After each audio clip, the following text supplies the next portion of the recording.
자, 놀이터에서 놀고 온다던 딸이 같은 아파트 주민에게 폭행을 당했다면서 주신 제보인데 바로 어제 있었던 일입니다. 정말 저 오늘 이 방송 준비하면서 이 내용을 봤더니 너무너무 화가 나더라고요. 네, 어제나 전남 나주의 한 아파트에서 있었던 일인데요. 제보자에 따른 초등학교 3학년입니다. 그날 이제 이 아파트 앞에 있는 놀이터에서 놀다가 엘리베이터를 타고 집으로 올라오던 길이었는데요. 엘리베이터에는 20대 여성 그리고 남자아이 그리고 제보자의 딸이 타고 있었습니다. 그런데 남자아이가 내리고 나서요. 이 여성이 갑자기 제보자의 딸을 폭행했다고 자, 합니다. 내립니다. 네, 이렇게 내리고 나서 문이 닫히고 20대 여성이 그때부터 이렇게 갑자기 아. 제보자의 딸을 폭행을 하기 시작을 한 건데요. 이 문이 닫히니까 피해 아동을 잡고 이렇게 바닥으로 던져버렸습니다. 그 후에 바닥에 쓰러진 아이를 잡아 끌면서 주먹으로 때리고 바닥으로 던진 뒤에 발로 걷어차기도 했는데요. 오. 엘리베이터 문이 열리니까 아이는 손을 잡고 겨우 몸을 일으켜서 밖으로 도망치려고 했는데 여성은 아이의 머리채를 잡아서 다시 던져버렸고 뭐. 그대로 아이는 바닥에 쓰러져서 한참 동안 일어나지 못했다고 합니다. 진짜 제가 뭐 뒤에서도 말씀드리겠지만 역시 그 와중에도 그 꼬마 남자아이도 남자라고 남자는 피하자 그 판단이 들었던 겁니다. 남자아이가 내리자마자 여자아이 혼자 남으니까 저 짓을 한 거예요. 자, 폭행을 당하고 집으로 돌아온 그 여아. 그 여아를 가장 먼저 만난 건 엄마였습니다. 당시 상황 직접 들어보시죠. 애기가 하원하고 집에 왔는데 울고 들어오길래 왜 울고 오냐고 했더니 처음에는 넘어졌다고 하더라고요. 애가 막 버들버들 떨길래 이상해서 봤더니 현관문 앞에 그 여자애가 서 있는 거예요. 저희 집 현관문 앞에. 그래서 야 너 뭐야 했더니 그때서야 도망가더라고요. 문을 닫고 그 위에 이중 상태까지 다 잠그고 나서 어머 하면서 그 언니가 때렸다고 하면서 말하는 거예요. 온몸에 차박상이 와가지고 지금 너무 아프다고 하고 무서워서 울어가지고 눈 밑에 실핏줄이 다 터졌어요. 그리고 지금 머리카락을 얼마나 뽑아버렸는지 두피가 손이 못 댈 정도로 아프고 완전 여기 땡깡 난 것처럼 다 뽑혀버렸어요 머리가. 와, 손 변호사님, 만약에 진짜 어머님이 진짜 정말 잘 참으셨네. 저 같았으면은 그냥 아유. 다시 또 영상을 보니까 이거를 쉽게 참기 힘든 상황인데 또 잘 자제를 하고 있습니다. 근데 사실 이 아이가 이 폭행 피해를 크게 입었어요. 온몸에 타박상 입었고 또 엉덩이도 아프고 허리도 아프고 또 머리카락 많이 빠졌잖아요. 근데 머리에 손을 못 댈 정도로 현재 아픕니다. 아유, 어떡해. 또 그 외에도 정말. 하도 울어가지고 얼굴에 실핏줄이 터질 정도였고요. 또 통증이나 이 불안감이 더 심해질 경우에는 입원 치료도 필요하다라고 병원에서 이야기를 했는데요. 아유. 그리고 더 또 무서운 게 계속 그 장면이 떠오르는 겁니다. 계속 생각나고 무섭거든요. 그래서 학교도 이제 가지 못한 상황이고요. 그리고 또 엄마와 아이가 잠깐 이제 마트 가려고 이제 엘리베이터를 탔는데 아이가 이런 얘기도 했습니다. 어떤요? 그 언니 냄새가 난다. 이러면서 너무 불안해한 거예요. 이 가해 여성이 키가 160cm 정도의 체구도 약간 큰 편인데 사실 이 어린 아이, 3학년 아이가 볼 때는 엄청나게 큰 체구죠. 그러다 보니 이 아이가 느낀 어떤 신체적인 피해뿐만 아니라 정서적인 이런 여러 가지 충격이 대단히 오래 갈 것 같은 생각이 듭니다. 자, 이제 겨우 10살짜리 꼬마 여자아이입니다. 도대체 무슨 억하심정으로 저 짓을 한 걸까요? 그게 제일 궁금하시죠? 체크포인트 짚어보죠. 아이스크림 안 줘서 자, 피해 여아의 아버지 얘기 들어보시죠. 여자아이가 20살인데 전에 아이스크림을 애들이 놀이터에서 먹었나 봐요. 그거를 자기는 안 줬다고 벼르고 있다가 엘리베이터를 타서 폭행을 한 거예요. 내가 이렇게 너무 기가 막혀갖고 어제 찾아갔는데 미안하다는 소리만 하더라고. 아빠는 나 몰라라 하고 얘는 미안하다고 미안해만 하더라고. 그 성의 없이 얘기하는 게 너무 화가 나는데 그렇게 못하니까 더 미치겠는 거야. 그대로 냅두면 이거 평생 그 아파트에 사는 사람들은 그 엘리베이터 사는 사람들은 어쩌라고. 앞으로가 더 무서우니까 내가 뭘 어떻게 해야 할지 몰라서.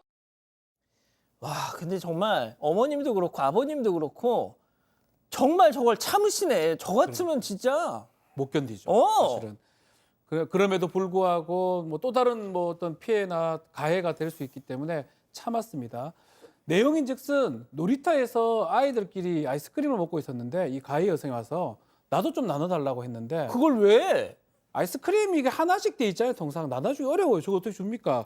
그래서 못 줬다고 하는데 요거를 기억하고 있다가 나중에 이 피해 아동하고 단둘이 있을 때 엘리베이터에서 폭행을 가한 것으로 보입니다. 이 여성 말씀처럼 지적 장애가 좀 있는 것 같은데 실제로 엘리베이터에서 만날 때마다 이 여성 좀 봤던 것 같아요. 그리고 아이들한테 그 피하던 어머니에 따르면 아픈 언니니까 울리지 마라. 엘리베이터 만나면 안녕하세요 인사만 하고 주의를 줬다라고 하는데 근데 이번에는 이렇게 폭행 사건이 일어난 것입니다. 자, 이 피해 여아의 아버님 앞서 이제 그 가해 여성 집 가셨다고 하셨잖아요. 당시 무슨 대화가 오갔는지 직접 한번 들어보시죠. 거기서도 사건 많아가지고 어디겠으면은 작년에 소년에 들어갔는데 지금 직기장이나 소년을 들어갔는데도 거기서도 나오라 그러겠냐.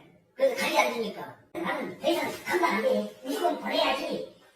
네가 탈 수 없어. 나도 포기했어.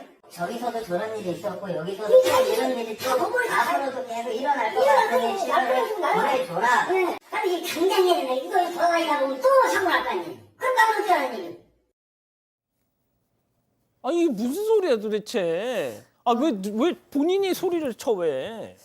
그러니까요. 이 피해 아동의 아버지는 곧바로 이제 가해 여성의 집을 찾아갔습니다. 그런데 너무 황당하고 어이없는 일을 당하신 거예요. 왜냐하면 지금 들으셨듯이 저 가해 여성의 부모님이 잘못했다고 지금 미안하다고 싹싹 빌어도 모자라는데 예. 거기에 대놓고 뭐 어쩌라는 말이냐. 얘는 나도 얘랑 못 살겠다. 얘 엄마 얘한테 맞아가지고 지금 피신해 있다. 뭐 얘기를 하고요. 어렸을 때부터 이렇게 폭력을 행사했고 그래서 소년원에도 가면 바로 또 집으로 보내고 병원으로 가도 바로 집으로 보내고 막 이런다라고 얘기를 해요. 그러면서 이제 경찰에 전화를 했어요. 그래서 우리 딸이 범행을 저질렀는데 데리고 가서 조사를 하는 게 말이 맞지 않냐면서 오히려 더 막 큰 소리를 치는 겁니다. 아니 뭐가 이렇게 그러니까, 당당해? 네, 아유, 경찰은 해줄 수 없는 게 없다는 말을 했어요. 그러니까 피해 아동의 아버지가 뭐 여기서 더 이상 뭐 할 말이 없어지신 거죠. 그래서 그냥 가해 여성한테 집 밖으로 나오지 마라. 우리 아이한테 다가가지 마라라고 얘기만 하고 집으로 돌아오셨다. 아이고 참.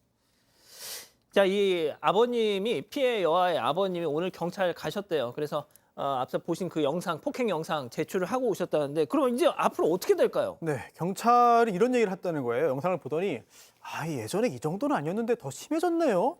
이 말은 뭐냐면 그 전에도 이런 문제를 일으켰고 또한 경찰서까지 왔고 경찰들 역시 이 사람에 대해서 다 파악하고 있다. 이걸 우리가 짐작할 수 있는 거거든요.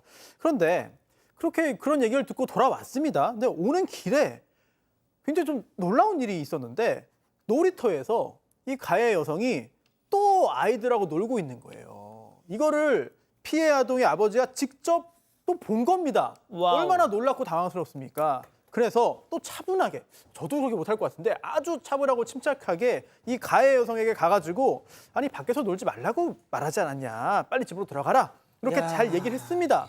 그랬더니 전화를 해요. 자기 엄마한테 전화를 하면서 막 악을 쓰고 소리를 지르면서 또 그 상황을 또 이르기까지 했는데요. 그 후에 얼마 지나지 않아서 구급차 차가 와서 데리고 왔어요. 병원에 입원시킨다고. 일단은 3일 입원이 결정됐고요. 그 입원 기간을 좀 더 길게 할 수 있는지 여부를 현재 검토 중이라고 합니다. 아니 교수님 이거 어쩌면 좋아 이거. 아니 오늘도 놀이터에서 놀고 있었대. 그러니까요. 근데 저도 이제 장애인 복지관에서 저도 상담을 하거나 부모 교육 이런 거를 할 때 이런 문제들이 사실 좀 왕왕 있거든요. 그러니까 가정에서도 좀 포기를 하는 겁니다. 이해를 내가 어쩔 수가 없어요라고 얘기를 하는데 저는 일단은 이 문제는 범죄 사실이 맞죠. 그래서 본인이 이제 뭐 지금 3일 입원했다고 하니까 치료를 받고 뭐 좀 교정이 돼서 나오길 바라는데요. 사실은 공적 보호가 좀 필요한 상황이고 이 아버지께서 그러면은 내가 알아서 뭐 시설에 넣으라는 얘기냐? 그렇게 얘기를 하시면서 이렇게 사고가 났을 때 경찰이 알아서 해줘야지라고 얘기하셨는데 그거 부모님이 그 공적인 제도적인 단체에 연락을 하셔야 됩니다. 전문 기관들이 좀 있어요. 장애인 권익 옹호 기관도 있고 장애인 복지관도 있고요. 장애인들이 거주할 수 있는 시설도 있고 다 그 지자체에 보면 장애인 복지부도 있어요. 물론 뭐 만족할 만한 도움을 받으실 수 없을 수도 있습니다만 부모님들이 좀 나서셔서 이걸 어떻게 해결할지 좀 많이 알아보셔야 되고 또 단체에서는 좀 책임 있게 예. 좀 보살펴 주실 필요가 있다고 보겠습니다. 박 변호사님, 예. 저는 앞서 그 영상에서 제일 충격적이었던 게 남자 아이가 내리기만을 기다렸다가 그렇죠. 나가자마자 폭행을 시작했다. 그래서 이게 뭐 심신미약이라든지 아니면 정신 어떤 지적 장애 자, 이 부분을 강력하게 자, 주장하기 아직 남자 어렵습니다. 있어요. 예, 실제로 뭐 어떤 심신적으로 정신적으로 좀 문제가 나가자마자 문 닫히고 있다면 아이 있을 때 바로 폭행을 가할 수도 있는 거죠.